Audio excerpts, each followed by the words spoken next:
Die aktuelle Pandemie hat gezeigt, dass wir in einer großen Krise schnell handeln und Schlimmes verhindern können.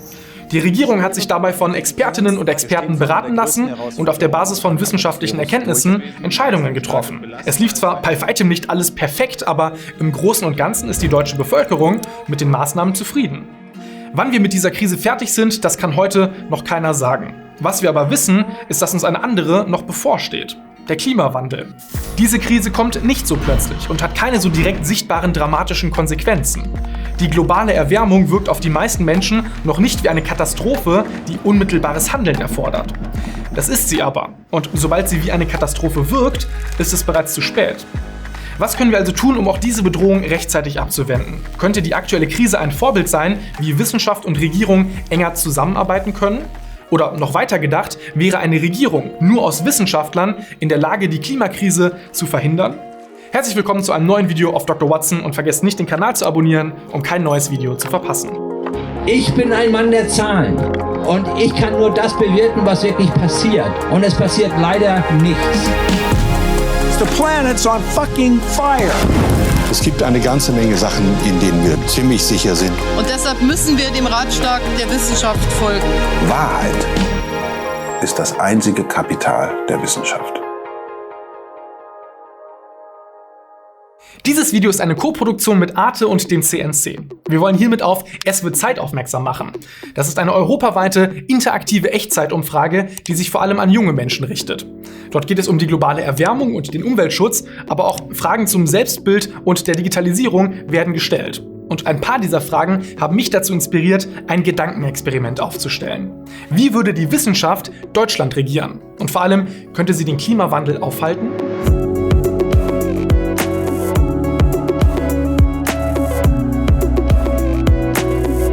Okay, natürlich muss ich erstmal erwähnen, dass sich dieses Gedankenspiel nur auf Deutschland bezieht. Effektive Klimabemühungen müssen aber global organisiert werden. Alleine wird Deutschland den Klimawandel nicht aufhalten können. Wir brauchen die Unterstützung von den größten Klimaverschmutzern wie China und den USA. Trotzdem kann Deutschland natürlich mit gutem Beispiel vorangehen und einen Unterschied machen. Und nur weil andere mehr CO2 ausstoßen, ist das noch lange keine Rechtfertigung, das weiterhin selber zu tun. Außerdem muss man sagen, dass es nicht die eine Wissenschaft gibt, die immer eine Aussage trifft und immer recht hat. Wissenschaft basiert auf Ergebnissen und mehrere Wissenschaftler können zu unterschiedlichen Schlussfolgerungen kommen. Wissenschaft wird sich immer weiterentwickeln und verändern. Und das ist nichts Schlechtes. Dadurch bleibt sie immer auf dem neuesten Stand und im Optimalfall entsteht dabei ein Dialog. Deswegen ist die Fragestellung dieses Videos, wie ich finde, super spannend. Wissenschaftler zeichnen sich vor allem durch großes Fachwissen, methodisches Vorgehen und sauberes Argumentieren aus. Die Debatten und Entscheidungen einer Wissenschaftsregierung würden wahrscheinlich komplett anders aussehen als die von heutigen Politikern. Unsere Demokratie verfolgt beispielsweise ein Checks-and-Balances-System. Das heißt, eine Instanz kontrolliert die andere. In der Wissenschaft ist das nicht so. Dort werden nicht Institutionen, sondern die Ergebnisse kontrolliert. So kann die Wissenschaftsgemeinschaft Fakten etablieren und auf Grundlage dieser Fakten würde eine Wissenschaftsregierung dann Politik machen. Für unser Gedankenexperiment gehen wir mal davon aus, dass Deutschland zur Bekämpfung des Klimawandels die Kontrolle an eine Liga von Wissenschaftlern übergibt.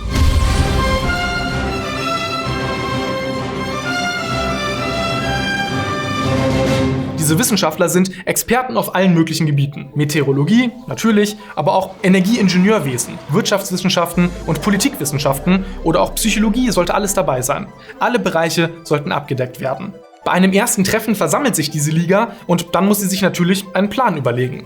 Das ist immerhin die Grundlage von wissenschaftlichem Denken. Eine Frage oder ein Problem wird identifiziert und so weit in Einzelteile zerlegt, bis man diese Frage beantworten kann. Klima- und Umweltschutz ist aber extrem facettenreich. Wahrscheinlich wäre es gar nicht so einfach, sich zu entscheiden, mit welchem Problem Sie anfangen wollen.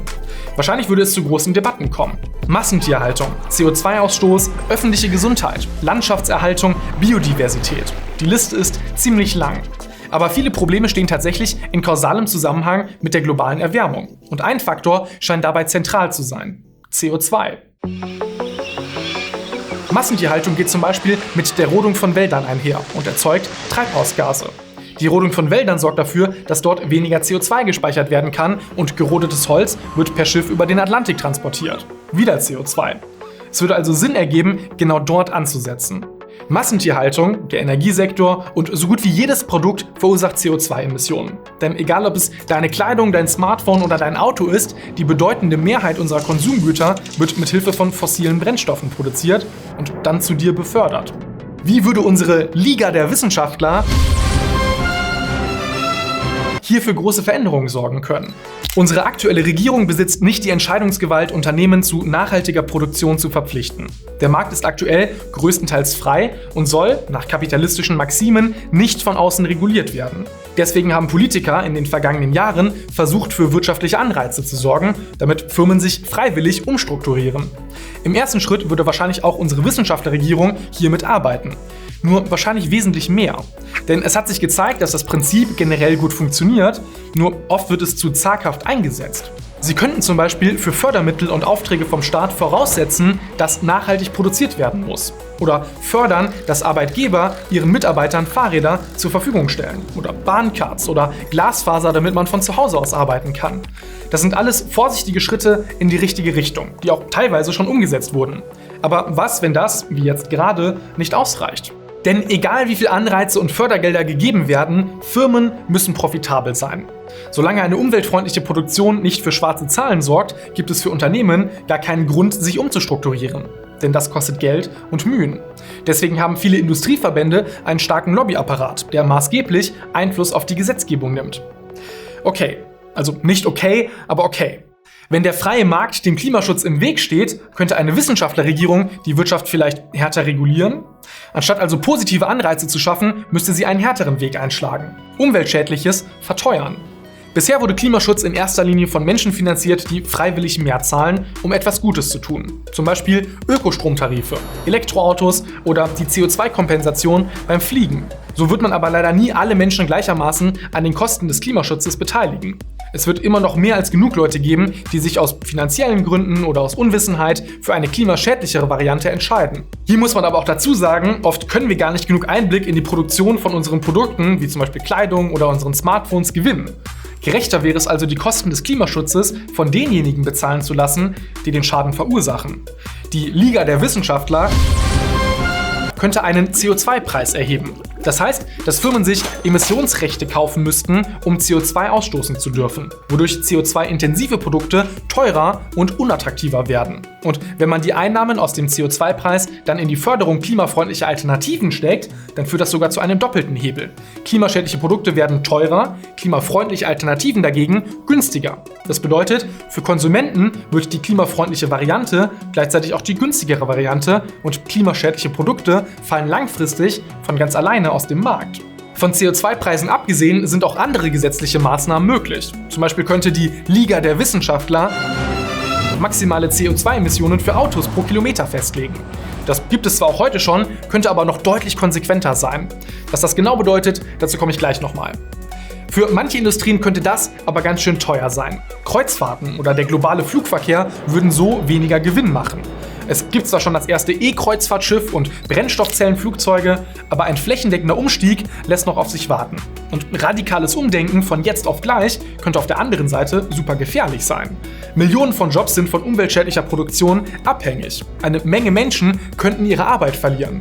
Auf der anderen Seite stehen mindestens genauso viele Jobs auf dem Spiel, wenn wir keine Veränderung anstoßen. Laut einer Studie weltweit mindestens 80 Millionen alleine bis 2030, nur aufgrund des Klimawandels. Aber das Gute ist, Wandel und Innovation können immer noch neue Jobs hervorbringen. Okay, selbst wenn unsere Liga der Wissenschaft es schafft, die Industrie klimaneutral zu gestalten, ist sie noch lange nicht am Ziel. Dann werden zum Beispiel langfristig keine umweltschädlichen Geräte mehr produziert. Ja, trotzdem besitzt ein Großteil der Bevölkerung aber noch Gasheizungen und Verbrennerautos, mit denen sie jeden Tag heizen oder rumheizen. Der schnellste Weg, hier die CO2-Emissionen zu verringern, wären Verbote. Das heißt, autofreie Innenstädte oder Tempolimits zum Beispiel. Auch diese sind nicht unumstritten. Sollte es soweit kommen, steht die Liga der Wissenschaftler vor einer Entscheidung. Was ist wichtiger? Klimaschutz oder persönliche und wirtschaftliche Freiheit? Und das ist wirklich keine einfache Entscheidung. Denn generell geht mit diesen Änderungen eine radikale Gesetzgebung einher. Viele dieser Lösungen könnten mit Sicherheit von Firmen oder Bundesbürgern mit dem Grundgesetz angeklagt werden. Und schon in der Vergangenheit hat es oft gut gemeinte Gesetze mit ungeahnten, teilweise komplett gegensätzlichen Folgen in der Praxis gegeben. Autobauer sind zum Beispiel in der EU gesetzlich verpflichtet, dafür zu sorgen, dass ihre verkauften Autos im Durchschnitt einen bestimmten Emissionsgrenzwert nicht überschreiten. Dieser Grenzwert sinkt mit der Zeit immer weiter, sodass die Autobauer gezwungen sind, ihre Fahrzeuge effizienter zu gestalten. Die EU-Verordnung aus 2009 hat aber nicht so richtig mit Elektroautos gerechnet. Denn jetzt, wo viele E-Autos mit ihren geringen Emissionen den Flottendurchschnitt stark beeinflussen, können Hersteller mit den Werten so jonglieren, dass konventionelle Autos teilweise wieder mehr ausstoßen dürfen. Der Teufel liegt hier also im Detail. Konsequenterweise müsste man die Elektroautos für die Emissionsgrenzwerte eigentlich getrennt betrachten, damit der Verbesserungsdruck für herkömmliche Verbrenner hoch bleibt.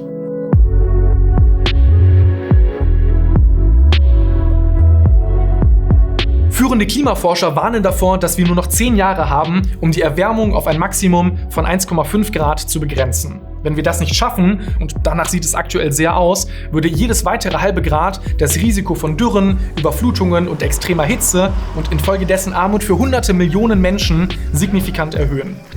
Die Zeit ist also extrem knapp und sie wird jeden Tag knapper. Müsste unsere Regierung aus Wissenschaftlern also vielleicht an der Demokratie vorbei regieren, um Schlimmeres zu verhindern? Demokratische Strukturen verkomplizieren und verlangsamen immerhin schnelle Lösungen. Und für die Bekämpfung der Pandemie wurden ja auch Grundgesetze außer Kraft gesetzt. Zu unserem Schutz. Langfristig kann das aber eine ganz schöne Zerreißprobe für die Bevölkerung darstellen. Demokratische Strukturen mögen ein Hindernis, besonders für schnelle Änderungen sein, sie erfüllen aber einen sehr wichtigen Zweck. Unsere Freiheiten sind wichtige Errungenschaften, die nicht leichtfertig und langfristig außer Kraft gesetzt werden dürfen. Selbst die wohlwollendste Diktatur ist am Ende immer noch eine Diktatur. Und mit radikalen Änderungen und Eingriffen in das Leben und die Wirtschaft verspielt sich eine Wissenschaftlerregierung, und wahrscheinlich jede Regierung auf diesem Planeten, das Vertrauen und das Verständnis des Volkes. Es ist also wahrscheinlich keine gute Idee, einfach im Schnelldurchlauf Gesetze zu verabschieden.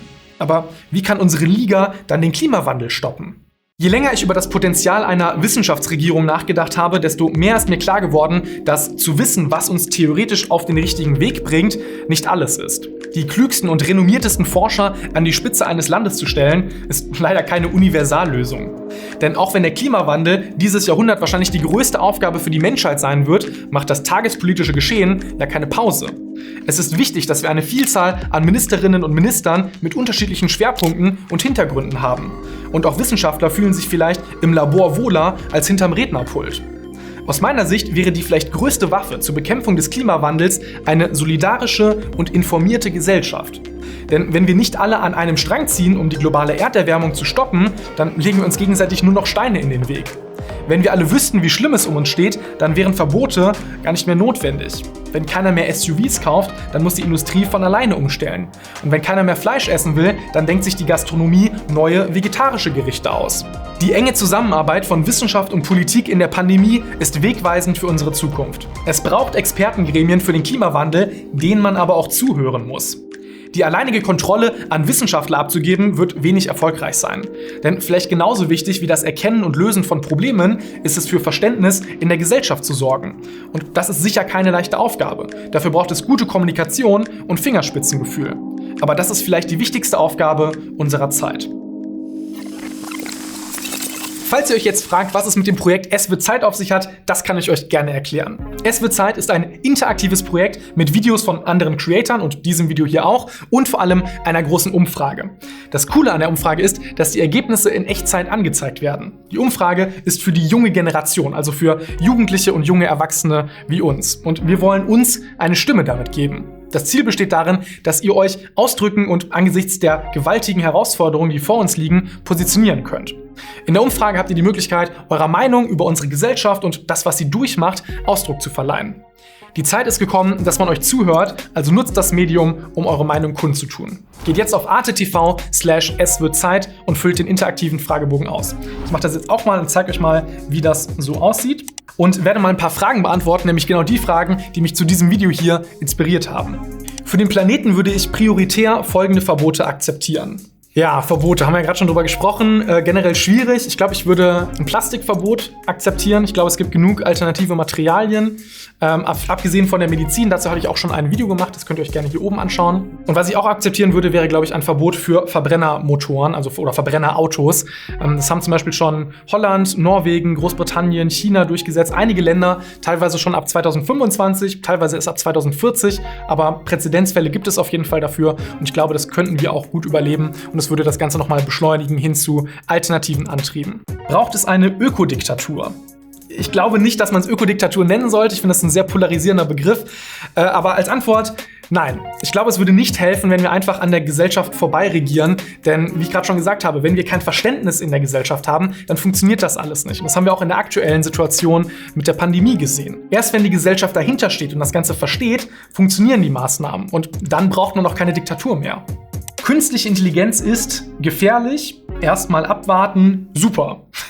Also keins von den dreien so wirklich. Erstmal abwarten, würde ich sagen, ist falsch. Wir sollten da definitiv aktiv mitspielen. Wir sollten aber auch definitiv regulieren und gucken, dass das Ganze nicht nach hinten losgeht. Super, ja. Künstliche Intelligenz kann uns in vielerlei Hinsicht helfen.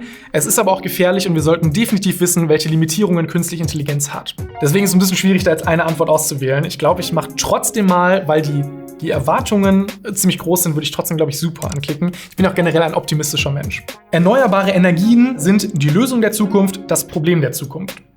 Definitiv die Lösung. Es ist nicht die einzige Lösung. Also klar, wir brauchen auch noch Speicherung von Energie und es gibt viele andere Sachen, die wir auch noch brauchen, aber Wind und Photovoltaik sind definitiv Teil der Lösung, nicht Teil des Problems. Nach der Krise sollte man Folgendes entwickeln und stärken. Okay, ich glaube, wir haben alle gemerkt, Internet ist ziemlich wichtig, besonders in der Krise. Wir sollten also definitiv den Internetausbau in Deutschland stärken. Digitalisierung in den Schulen ist auf jeden Fall wichtig und haben gemerkt, dass wir da definitiv noch nicht auf dem Stand sind, wo wir eigentlich sein sollten. Gerade auch die Familien, die sich nicht immer die neueste Technik leisten können, die müssen unterstützt werden. Und ansonsten sollten wir vielleicht als Gesellschaft ein Gefühl dafür entwickeln, dass wir vielleicht weniger fliegen müssen. Wir müssen das nicht ständig machen. Für Business-Meetings nach Berlin oder was auch immer, vielleicht auch nach China oder sowas fliegen. Es funktioniert auch sehr gut mit Videocalls. Und vielleicht sollten wir auch nicht, sobald die Pandemie vorbei ist, sofort in den Urlaub fliegen, weil wir das so lange jetzt vermisst haben. Vielleicht können wir merken, dass wir auch hier in Deutschland oder sogar direkt vor der Haustür Dinge haben, die uns gut tun. Was hier cool ist, ist, dass ihr euch mit anderen Teilnehmerinnen und Teilnehmern vergleichen könnt. Es gibt Zwischenergebnisse, die ihr euch anzeigen lassen könnt, aber ihr könnt euch auch im Menü die kompletten Ergebnisse anzeigen lassen. Und da gibt es übrigens auch alle deutschen und französischen Creator-Videos zum Anschauen, unter anderem auch meins. Und ich habe gehört, Jakob vom Kanal Breaking Lab ist auch mit dabei. Also gerne mal reinschauen und generell macht mit. Es ist eine sehr coole Umfrage. Wir brauchen so viele Teilnehmerinnen und Teilnehmer wie möglich, um die Debatte in Gang zu bringen und Dinge nachhaltig zu verändern. Ansonsten wie immer, vielen Dank fürs Zuschauen und bleibt wie immer neugierig.